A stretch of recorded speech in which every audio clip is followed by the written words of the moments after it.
बोला गया the number of student in A hostel speaking different languages is given below. Display the data in pie chart. मतलब कि जो ये table दी हुई है हमें, इसमें हमें ये डेटा दिखाया गया है कि किसी हॉस्टल में जो स्टूडेंट रहते हैं उनमें से कितने कितने स्टूडेंट कौन कौन सी लैंग्वेज बोलते हैं। तो यहाँ पर टोटल स्टूडेंट कितने हैं 72। हिंदी 40 स्टूडेंट बोलते हैं, इंग्लिश 12, मराठी 9, तमिल 7, बंगाली 4। ठीक है, तो यहाँ से जो ये टेबल गिवन है लैंग्वेजेस मैंने यहाँ पर लिख ली है और नंबर ऑफ स्टूडेंट जो इसके दिए हुए थे वो मैंने यहाँ पर लिख लिया है। ठीक है, अब हमें क्या करना है, इसका पाई चार्ट बनाना है। पाई चार्ट बनाना मैंने आपको पिछली वीडियो में सिखाया था।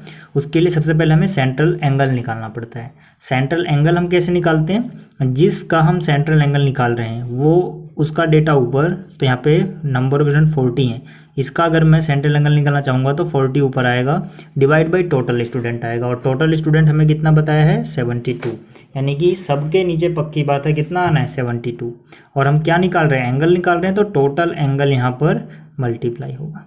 ठीक, इसी तरह से अगर मैं इंग्लिश की बात करूँगा तो हो जाएगा 12 डिवाइड बाई 72 इंटू 360। मराठी की बात करूँगा तो 9 divide by 72 into 360 total angle. इस तरह से यहाँ 7 डिवाइड बाई टोटल यानी 72 इंटू में 360। ठीक, और यहाँ पर कितना है 4 डिवाइड बाई 72 इंटू में 360। ठीक है, अब इसको करते हैं। ठीक, तो यहाँ से देखो आपको पता होना चाहिए कि 72 का टेबल अगर हम 5 बार पढ़े तो 360 आ जाता है। मान लो अगर ये 70 होता 72 की जगह तो 75 जा 7 5 जा 35 यानी 350 हो जाता है, और 2 5 जा 10, 350 और 10 360।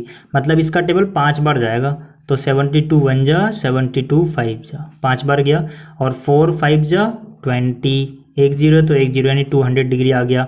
इसी तरह से ये भी कितनी बार गया होगा 5 बार, तो 12 पंजे कितना 60।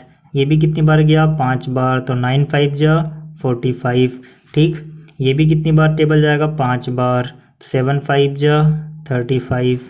और यहाँ से भी कितनी बार जाएगा 5 बार, 5 4 जा 20। तो ये हमें क्या मिल गया, ये हमें मिल गया सेंट्रल एंगल।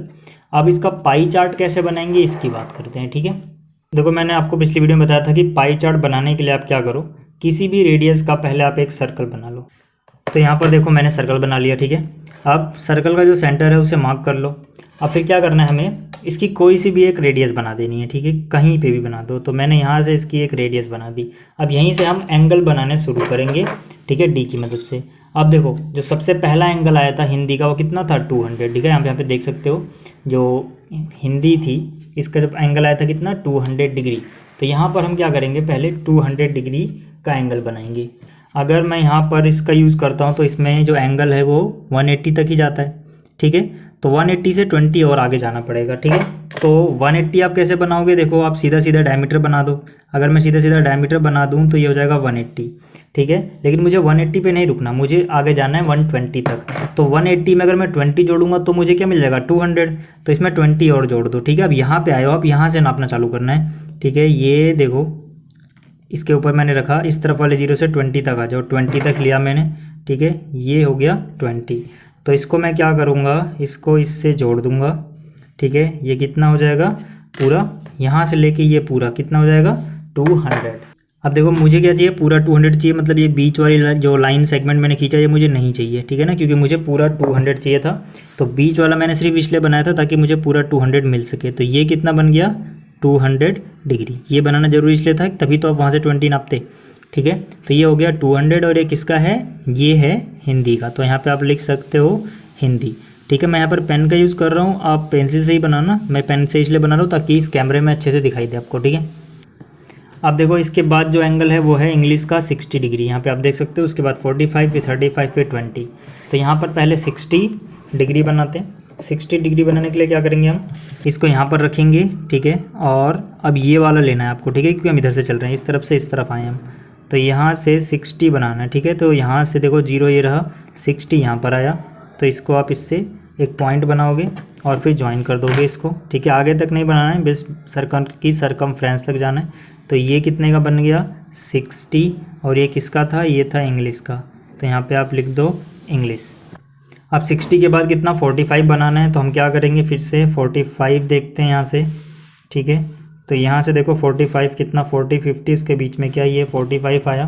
ठीक है। तो इसको इससे ज्वाइन कर देंगे, तो यहाँ से ये हो गया 45। 45 किसका है ये 45 है मराठी का, तो यहाँ पे आप लिखोगे मराठी। ठीक, उसके बाद क्या 35 बनाना है, तो यहाँ से 35 बना के देखते हैं भाई। ठीक, यहाँ से मैंने इसको यहाँ पे रखा और यहाँ से देखा 35 कहाँ पे आ रहा है, 30-40 के बीच में आ रहा है ये 35, तो इसको इससे ज्वाइन कर दो आप। ठीक,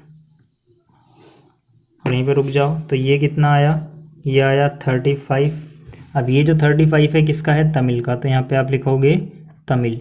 बाकी 20 का बनाना था, हम बनाएंगे नहीं क्योंकि आखिरी है तो पक्की बात है 20 ही बचा होगा, और जो 20 था किसका था, बंगाली का। ठीक है, तो ये करूँ, थोड़ा सा बेसिक समझ लेते हैं कि प्रोबेबिलिटी होती क्या है और इसको हम फाइंड आउट कैसे करते हैं। तो देखो प्रोबेबिलिटी क्या होता है, प्रोबेबिलिटी जो है ये चांस का मैथमेटिकल रिप्रेजेंटेशन होता है। चांस प्रोबेबिलिटी नहीं होता, मैंने ये कहा चांस को जब हम मैथ्स में रिप्रेजेंट करते हैं तब वो प्रोबेबिलिटी बन जाता है। जैसे कि अगर सिंपली मैं आपको एक एग्जांपल दूं, ठीक है, और मैं आपसे पूछूं कि मेरे पास एक सिक्का है कॉइन, ठीक है, और मैं इसको उछालता हूं तो क्या क्या आने के चांस हैं, तो आप बोलोगे भाई चांस है कि हेड आ सकता है या फिर टेल आ सकता है। दो चांस है हमारे पास, ठीक है, हेड आने का भी और टेल आने का भी। अब इसी को अगर मैं मैथ्स में पूछूं कि चलो ठीक है हेड आ सकता है टेल आ सकता है, लेकिन कितना कितना चांस है कि हेड आएगा, कितना चांस है कि टेल आएगा, जब यहाँ पे क्वेश्चन आ गया कितना, मतलब मैथ्स में चले गए हम, तब ये प्रोबेबिलिटी बन जाता है। तो आप बोलोगे भाई आधा चांस है हेड आने का, आधा टेल आने का, मतलब जो हेड आने की प्रोबेबिलिटी है वो है हाफ और जो टेल आने की प्रोबेबिलिटी है वो है हाफ। तो इतना आप समझ गए कि प्रोबेबिलिटी क्या है, चांस का मैथमेटिकल रिप्रेजेंटेशन। जैसे कि अगर मैं निकालूं यहाँ पर प्रोबेबिलिटी ऑफ हेड, तो यहाँ पे मैं क्या बोलूँगा भाई, टोटल आउटकम्स कितनी है, 1 2, उनमें से एक क्या है हेड, तो हेड के प्रोबेबिलिटी हो गई 1/2। इसी तरह से टेल की प्रोबेबिलिटी भी कितनी रहेगी, टोटल नीचे और जितनी बार टेल है वो ऊपर 1/2। तो इस तरह से हम प्रोबेबिलिटी निकालते हैं। ठीक है, तो जो मैंने अभी बताया आपको, ठीक है, उसी के बारे में यहाँ पे लिखा हुआ है मैंने कि probability of an event E is denoted by PE, मतलब कोई भी इवेंट, जनरल भाषा मैंने उसे ई बोल दिया, तो इसकी प्रोबेबिलिटी को हम डिनोट करते हैं पीई, यानी प्रोबेबिलिटी ऑफ ई। ठीक है, ई की जगह कुछ भी हो सकता है, जो भी है वो यहाँ पे आप लिखोगे अंदर। जैसे कि यहाँ पर हेड आने की प्रोबेबिलिटी थी तो यहाँ पर मैंने ई नहीं लिखा, हेड लिख दिया। टेल आने की प्रोबेबिलिटी थी तो मैंने यहाँ पर टी लिख दिया। ठीक, और ये निकालते कैसे हैं, प्रोबेबिलिटी किसी भी इवेंट ई की निकाली जाती है favourable outcomes divide by total outcomes. ठीक है, फेवरेबल का मतलब जिसके बारे में पूछा गया है उसके फेवर में जो है, टोटल का मतलब जितनी भी आउटकम्स बन सकती हैं। जैसे कि यहाँ पर जब हमने कॉइन उछाला था इस एग्जाम्पल में, तो यहाँ पर एक आउटकम थी हेड आ सकता था, एक टेल, तो टोटल आउटकम कितनी हो गई, 2। टोटल आउटकम कहाँ आता है, नीचे, इसीलिए मैंने यहाँ पे नीचे लिखा है। जब मैंने बात करी प्रोबेबिलिटी ऑफ हेड की, तो हेड के फेवर में, इन दोनों में से हेड के फेवर में कौन है, ये वाला हेड, तो यहाँ पर 1, इसीलिए फेवरेबल आउटकम ऊपर आया। जब मैं इसकी बात करूंगा तो टेल के फेवर में कौन होगा, ये 2 में से 1, और टोटल इस बार भी 2 ही रहेंगे। तो इस तरह से हम प्रोबेबिलिटी निकालते हैं, ये प्रोबेबिलिटी निकालने का सिंपल फॉर्मूला है। इसके अलावा एक बात और आप याद रखना कि किसी भी इवेंट की प्रोबेबिलिटी ऑफ ई हमेशा 0 से बड़ी होगी या बराबर होगी और 1 से छोटी होगी या बराबर होगी। मतलब किसी की भी प्रोबेबिलिटी 1 से बड़ी नहीं हो सकती, 0 से छोटी यानी कि नेगेटिव नहीं हो सकती। ठीक है, इतना आपको याद रखना है। और एक इवेंट होता है श्योर इवेंट। ठीक है, श्योर इवेंट का मतलब जो पक्की बात है कि हो ही जाए। ठीक है, वहाँ पर जो प्रोबेबिलिटी होती है वो 1 होती है। और इसी तरह से इम्पॉसिबल इवेंट वो इवेंट होते हैं जो कभी नहीं हो सकते, तो मतलब इनके होने की प्रोबेबिलिटी कितनी हो जाएगी, 0। अगर मैं आपको एग्जांपल दूं इन दोनों के, तो श्योर इवेंट में आप समझ सकते हो कि अगर आपसे कोई पूछे इसकी कितनी प्रोबेबिलिटी है कि एक वीक में 7 डेज होंगे, तो आप बोलोगे भाई आप कोई सा वीक लो, एक वीक में तो 7 दिन होंगे ही होंगे, 100% सही होगा ये हमेशा, तो जो प्रोबेबिलिटी होगी वो 1 हो जाएगी। अगर इसी तरह से आपसे कोई पूछे कि इसके कितनी प्रोबेबिलिटी है कि एक वीक में 10 डेज होंगे, तो आप बोलोगे भाई कोई भी ऐसा वीक नहीं होता जिसमें 10 डेज हो सकें, तो उसकी प्रोबेबिलिटी कितनी होगी, हमेशा 0। मतलब जो श्योर इवेंट है पक्की बात है होगा ही होगा, उसकी प्रोबेबिलिटी 1।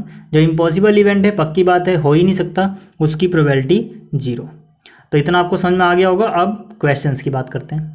अब देखो जो इस एक्सरसाइज का पहला क्वेश्चन है, इसमें बोला गया list the outcomes you can see in the experiments. पहला एक्सपेरिमेंट है, इसमें हमें एक स्पिनिंग व्हील दिया गया है और बोला गया कि अगर हम इसको स्पिन करें, घुमाएं इसको, तो ये एरो जो है किस पे आके रुकेगा। ठीक है, यहाँ पर हमें बताना है कि कौन कौन सी आउटकम आ सकती हैं। इसके बी पार्ट में बोला गया है कि अगर हम टॉस करें दो सिक्कों को एक साथ तो क्या क्या आ सकता है। इन दोनों की हमें क्या लिखनी है, आउटकम्स। और जो आउटकम्स होती है उनका जो टोटल कलेक्शन होता है, जो सेट होता है, उसको हम बोलते हैं सैम्पल स्पेस। उसको रिप्रेजेंट करते हैं कैपिटल एस से। ठीक है, तो मतलब जो पहला है उसमें सैम्पल स्पेस क्या क्या बनेगा, मतलब टोटल आउटकम क्या आ सकती हैं। यहाँ पर देखो व्हील में क्या है, ए बी सी डी और ए। ठीक है, तो या तो ए पे आके रुके, ठीक है, ए दो बार है कोई दिक्कत नहीं, या तो बी पे आके रुके, या तो सी पे आके रुके, या फिर डी पे आके रुके। ठीक है, तो ये आउटकम्स हो सकती हैं। हमसे सिर्फ आउटकम्स पूछा है, प्रोबेबिलिटी नहीं पूछी है। ठीक है, दूसरा क्या था कि अगर हम दो सिक्कों को एक साथ उछालें, ठीक है, तब क्या क्या आउटकम्स आएंगी, आउटकम्स क्या क्या हो जाएंगी देखो। ठीक है, आप यहाँ पे अगर आपको ऐसे एस नहीं लिखना तो आप लिख सकते हो आउटकम्स इंग्लिश में इज इक्वल टू। ठीक है, क्या क्या आउटकम्स होंगी, देखो दो सिक्के हैं, हो सकता है पहले सिक्के पे हेड आया हो, दूसरे सिक्के पे भी हेड आ गया हो। ऐसा भी हो सकता है कि पहले सिक्के पे हेड आए, दूसरे पे टेल आ जाए। ऐसा भी हो सकता है कि पहले पे हेड आए ही ना बल्कि टेल आ जाए और दूसरे पे हेड आ जाए। ऐसा भी हो सकता है कि पहले पे भी टेल आए, दूसरे पे भी टेल आए। तो ये चार आउटकम्स हो सकती हैं अगर हम दो सिक्कों को उछालें, और ये चार आउटकम्स हो सकती हैं जो ये स्पिनिंग व्हील था इसकी। ठीक है,